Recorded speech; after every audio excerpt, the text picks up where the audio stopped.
reading the first 20 verses of the Gospel of Thomas, which is, as you may know, a sayings gospel. So the verses don't necessarily hang together the way you might expect them to. These are the secret sayings which the living Jesus spoke, and which Didymus Judas Thomas wrote down. And he said, "Whoever finds the interpretation of these sayings will not experience death." Jesus said, "Let him who seeks continue seeking until he finds. When he finds, he will become troubled. When he becomes troubled, he will be astonished, and he will rule over the all." Jesus said, "If those who lead you say, 'See, the kingdom is in the sky,' then the birds of the sky will precede you. If they say to you, 'It is in the sea,' then the fish will precede you. Rather, the kingdom is inside of you, and it is outside of you. When you come to know yourselves, then you will become known, and you will realize that it is you who are the sons and daughters of the living Father. But if you will not know yourselves, you dwell in poverty, and it is you who are that poverty." Jesus said, "The man old in days will not hesitate to ask a small child 7 days old about the place of life, and he will live. For many who are first will become last, and they will become one and the same." Jesus said, "Recognize what is in your sight, and that which is hidden from you will become plain to you. There is nothing hidden which will not become manifest." His disciples questioned him and said to him, "Do you want us to fast? How shall we pray? Shall we give alms? What diet shall we observe?" Jesus said, "Do not tell lies, and do not do what you hate. For all things are plain in the sight of heaven. For nothing hidden will not become manifest, and nothing covered will remain without being uncovered." Jesus said, "Blessed is the lion which becomes human and consumed by man. Cursed is the human whom the lion consumes, and the lion becomes man." And he said, "The kingdom is like a wise fisherman who cast his net into the sea and drew it up from the sea full of small fish. Among them the wise fisherman found a fine large fish. He threw all the small fish back into the sea and chose the large fish without difficulty. Whoever has ears to hear, let him hear." Jesus said, "Now the sower went out and took a handful of seeds and scattered them. Some fell on the road, the birds came and gathered them up. Others fell on the rock and did not take root in the soil, and they did not produce ears. And others fell on thorns, they choked the seeds, and worms ate them. And others fell on the good soil, and they produced good fruit. It bore 60 per measure and 120 per measure." Jesus said, "I have cast fire upon the world, and see, I am guarding it until it blazes." Jesus said, "This heaven will pass away, and the one above it will pass away. The dead are not alive, and the living will not die. In the days when you consumed what is dead, you made it what is alive. When you come to dwell in light, what will you do? On the day when you were one, you became two, but when you become two, what will you do?" The disciples said to Jesus, "We know that you will depart from us. Who is to be our leader?" Jesus said to them, "Wherever you are to go to James the righteous, for whose sake heaven and earth came into being." Jesus said to his disciples, "Compare me to someone and tell me whom I am like."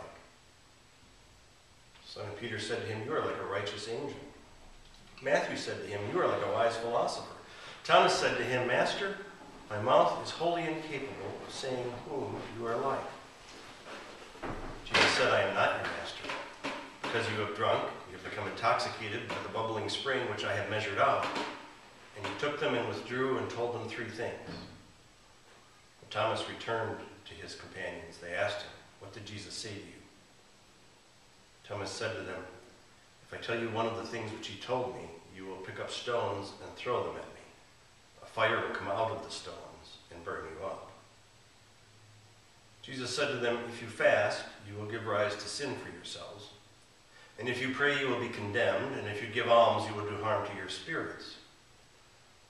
You go into any land and walk about in the districts. If they receive you, eat what they set before you, and heal the sick among them. For what goes into your mouth will not defile you, but that which issues from your mouth, it is that which will defile you. Jesus said, when you see one who was not born of woman, prostrate yourselves on your faces and worship him. That one is your Father. Jesus said, people think perhaps that it is peace which I have come to cast upon the world. They do not know that it is dissension which I have come to cast upon the earth, fire, sword, and war. For there will be 5 in a house, 3 will be against 2, and 2 against 3. The father against the son, and the son against the father, and they will stand solitary. Jesus said, I shall give you what no eye has seen, and what no ear has heard, and what no hand has touched, and what has never occurred to the human mind. The disciples said to Jesus, tell us how our end will be. Jesus said, have you discovered then the beginning, that you look for the end? For where the beginning is, there will the end be. Blessed is he who will take his place in the beginning, will know the end and not experience death.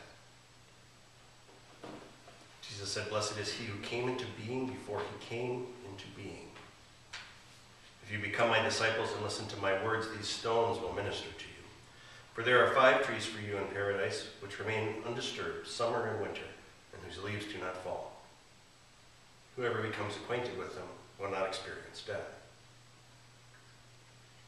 The disciples said to Jesus, tell us what the kingdom of heaven is like. He said to them, it is like a mustard seed, the smallest of all the seeds. But when it falls on tilled soil, it produces a great plant and becomes a shelter for the birds of the sky.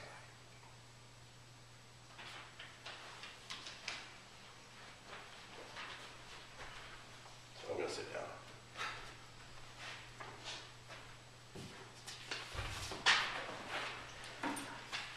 It's the machine, isn't it? It's the Golden Castle machine, a machine that carries us along to a certain point, and we reach that point and we have to say, what's my goal? And your goal might be maintaining the machine.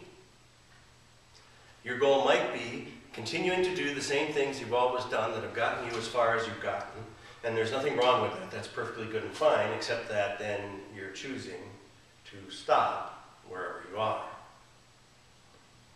I used to do, and still like to do occasionally, a fair amount of traveling by train. And I've gone mostly to the East Coast, once to the South on a train. And the thing is, for as nice as the train that takes you from Milwaukee to Chicago might be, and it's okay. If you want to get to New York City, or to Austin, Texas, or to Hartford, Connecticut, you have to get off that train. Because the truth is, if you sit on that train long enough, it just throws it into reverse and brings you right back to Milwaukee. And I think sometimes we look at our spiritual journey like a train that we never want to change trains on. We look at it as a direct flight. Everybody prefers direct flights. Nobody likes the 5 stops, right? The ones that take you 12 hours to get 3 hours away. But what if, for some of us at least, the spiritual journey isn't linear? What if it isn't a direct flight? What if it isn't the express bus and it's the local? The Gospel of Thomas answers that question in a way. The Gospel of Thomas is, they now believe, earlier than any other book, than any of the books that made it into the Bible, except, of course, the Hebrew Scriptures, which are older. Earlier than the 4 Gospels that are canonical. Earlier than any of Paul's letters. And there's a rule when you're trying to sort out the accuracy of ancient documents, and that is, the closer it was written to the event that it describes, the more reliable it tends to be. And if you think about that, it makes a certain amount of sense. Excuse me.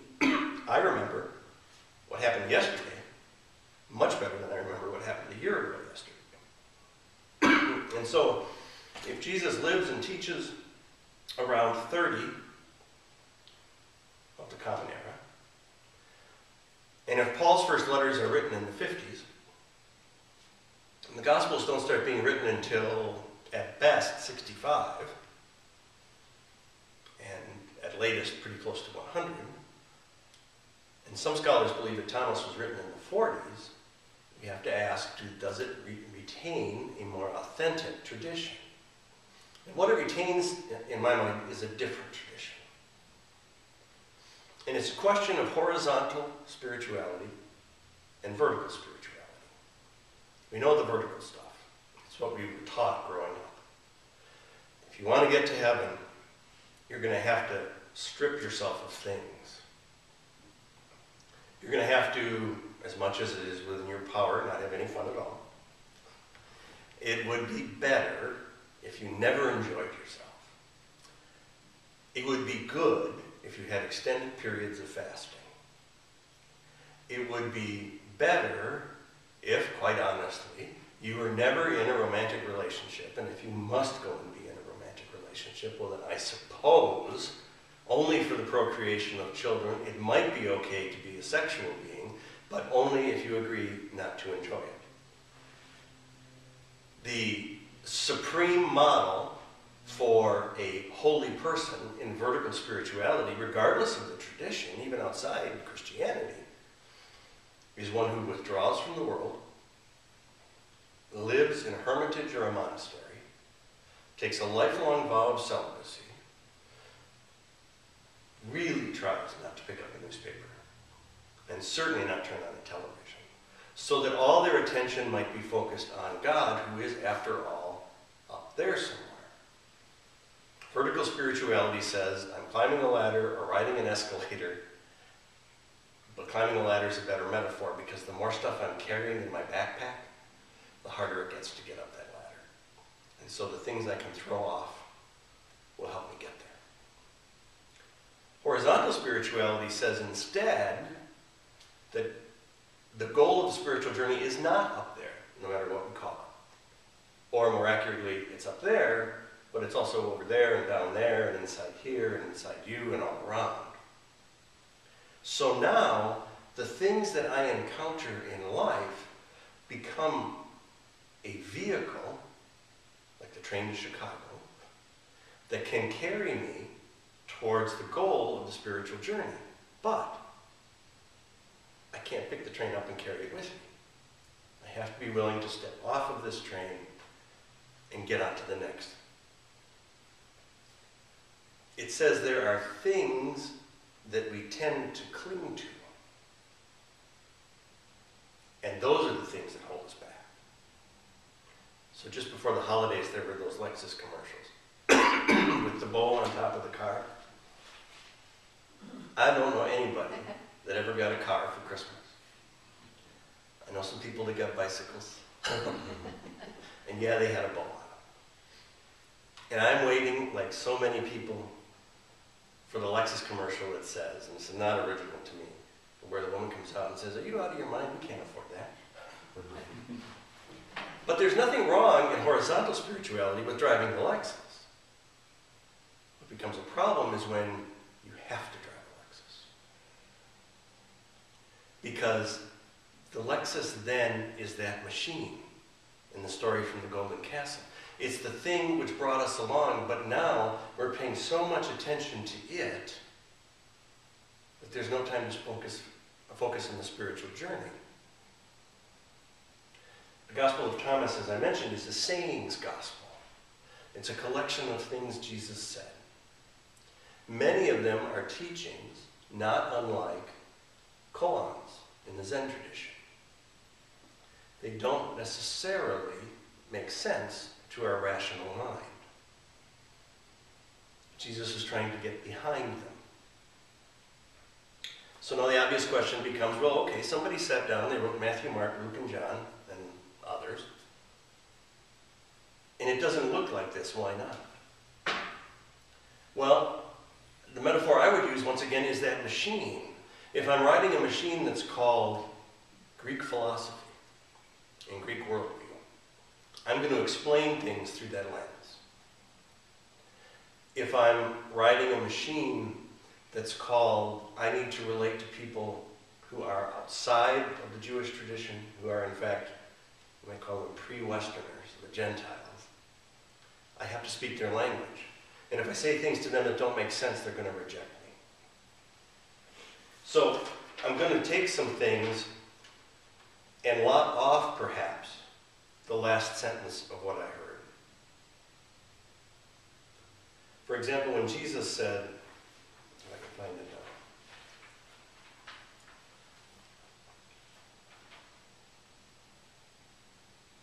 Here it is. People think perhaps that it is peace which I have come to cast upon the world. They do not know that it is dissension which I have cast upon the earth. Fire, sword, and war. That sounds familiar. It's got echoes in the Gospels that are part of the Bible we know. For there will be 5 in the house, 3 against 2, 2 against 3. Sounds very familiar. And he says, and they will stand solitary. Well, that didn't make it into the other versions, probably because in the first part of that description, he's talking about 2 against 3, 3 against 2. It's teams. It's everything we know, right? It's binding together and fighting each other. But in the end, he says they'll stand alone. Excuse me. It is an attempt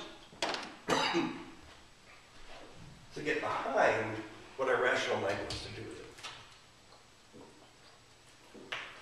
They are messages of unity in the middle of discord. They are messages of breaking apart to come back together. They are messages that are trying to get us to see that what we expect isn't in fact what we always need. In fact, it may be that what we need is what we don't expect, because it will cause us to reevaluate what we think. If spirituality is intended to be horizontal, then I need you and you need me. Now, since we're all sitting in the same room, we're probably similar enough that that doesn't seem too threatening. What if I dropped you in the middle of Miller Park and it was full and said, and you maybe I'll fall in with you. You and I fall into the middle of Miller Park and I say, you know what, you and I need all of them. And all of them need us. Even the loud, obnoxious drunks out in the bleachers. Even the people that came up from Chicago to watch the Brewers and Cubs play. I used to usher at the stadium when it was County Stadium. It was in the early 90s, it was the year after the Packers played their last game at County Stadium, and instead of playing them all in Green Bay. And it was so cold on opening day, it was colder than the temperature at the last home football game in December that the Packers played at County Stadium. And it was the White Sox. And I'm here to tell you, there's something about a White Sox fan when they come to Milwaukee and you have to work in the bleachers. A bleacher full of White Sox fans is like a can of gasoline that somebody is throwing matches at in Milwaukee. In Chicago it might be different, but in Milwaukee it's very much that way. And so what horizontal spirituality says is the challenge for us is to, first of all, get rid of the matches. Second of all, maybe find a lid for the can. And then start to look behind what's the obvious, right? That you're rooting for one team and I'm rooting for another. And find what it is that binds us together that's underneath that. Maybe that we're both at the ball game looking for an escape from our problems. Maybe that both of us, or all of us, when we go back home, worry about the same kinds of things. How am I going to pay the bills? How am I going to feed the family? How will I make the rent or the mortgage? Horizontal spirituality acknowledges that the Spirit dwells within all of us. And so if I seek to lop you off, what I'm lopping off